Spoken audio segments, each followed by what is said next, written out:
Hey guys, what's up? Brent Calmer from Blue Water VST, and thanks for joining me for this video. Today I'd like to talk to you about Node E, which is an extraordinary sequencer from Antonio Blanca, who is also the creator of Drone E. Antonio is one of the most exciting people working in Reaktor in my view. His creations are beautiful, they're elegant, they're inspiring, they've got everything that you want Reaktor to be. And in the case of Node E, miraculously, they are also free. So if we go over to the Reaktor user library, and just log in with your Native Instruments Service Center credentials, you can find Node E. Just search Node-E, and it's here. It's a 2D note generator based on a Lemur template. This is in fact a simplified or minimalistic version of a Lemur template that Antonio has created, and you should go and check out antonioblanca.com to see all his creations. It's really inspiring and kind of mind-boggling stuff. But in any case, what we're looking at here are a series of nodes that trigger notes when they behave in particular ways. It's kind of like Spiral. Spiral, you'll recall, has nodes that travel around a central location, and when they get to a certain point, they trigger notes. But let's give this a listen and hear how it sounds.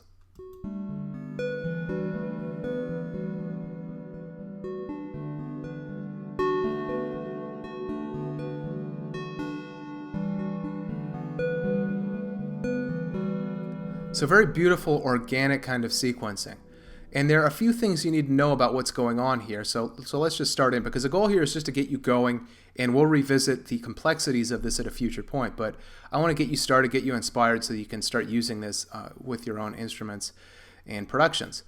So we see these nodes that are traveling around kind of in this ribbon formation. And they travel within this turquoise box. Now the turquoise box is essentially a triggering area. This determines, based on some other settings that you apply down here, how these notes are triggered. In this case, and in this particular snapshot, we have a certain mode selected in which a note will be triggered anytime the node exceeds the left or the right boundary. And importantly, the velocity of the note triggered is dependent on how high up the crossover point is. So you can see when those nodes are crossing over at a very high point, they will produce a higher velocity. The best way to see this, I guess, is to hear it. So let's get this going again.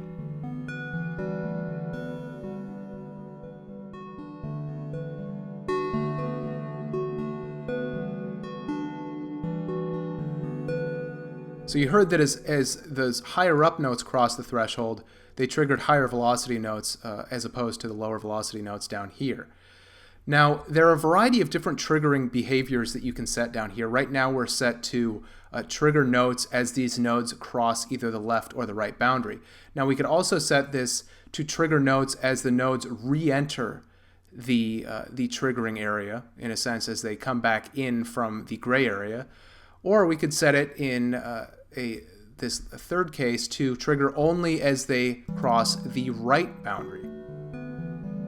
So they won't trigger here, but they will trigger here after they exceed this boundary. And you're also given a variety of quantization options and a left and a right range slider. So you can move this triggering area around. You can narrow it, you can broaden it, and do basically whatever you want with it.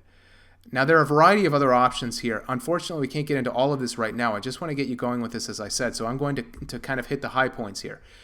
Now, the nodes tuning can be controlled using this multi-slider over here to the left. So we have a color coding that is active, and we see that each of these nodes corresponds to one of the colors here. So if I get this going, I can say pitch one of these down. And I'm going to put this in the bidirectional mode once again so we get more frequency.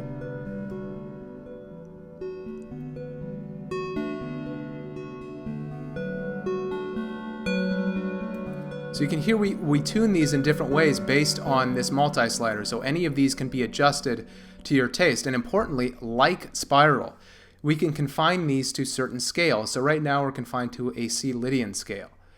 And you can adjust all these based on that scale. When you dial in a certain scale, you can make adjustments and they will remain confined to that scale.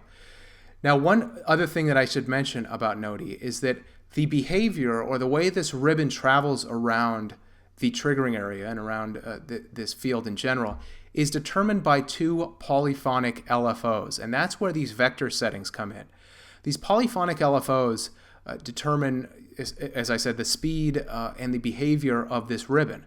And like any LFO, they have a variety of settings that can be applied, such as phase, frequency, and there's a variation setting that applies to the tuning of the node, and there's also an amplitude setting. So you'll see that as I adjust, say, the phase, and I'm going to get this going again, the phase of the x-axis, we start to change the formation of that ribbon.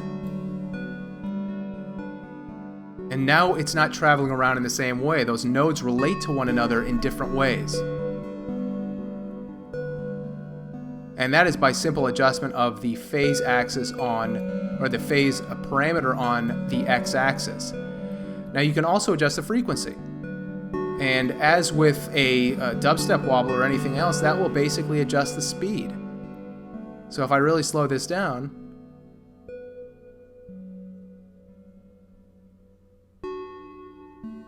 those notes will really start to slow.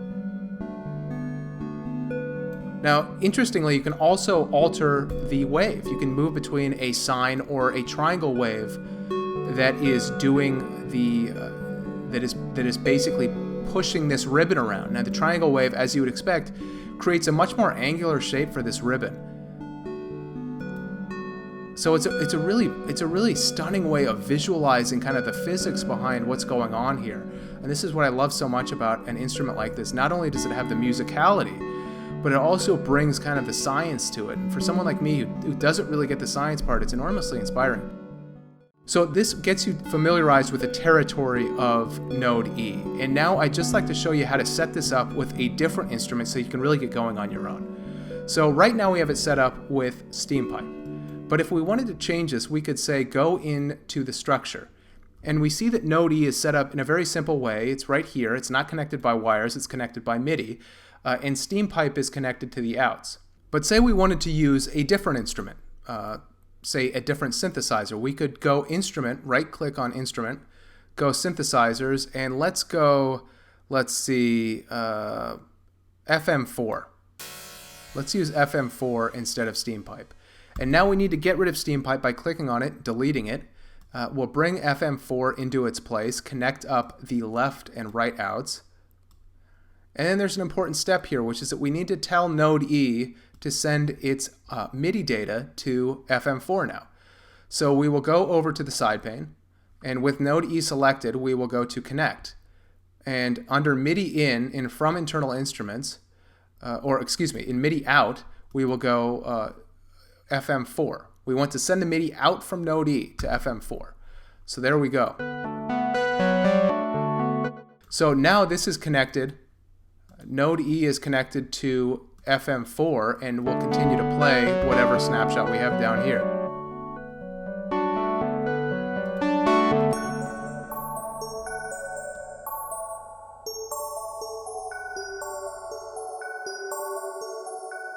So that should get you going with this really extraordinary sequencer. As I said, it's by Antonio Blanca. You should go check out his website. It's www.antonioblanca.com.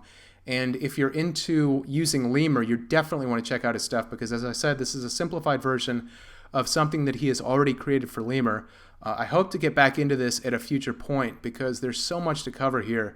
And it's one of those instruments that really is worth getting to know intimately. It's a beautiful instrument, and I hope to cover it again soon. I hope you guys have enjoyed this. Talk to you later.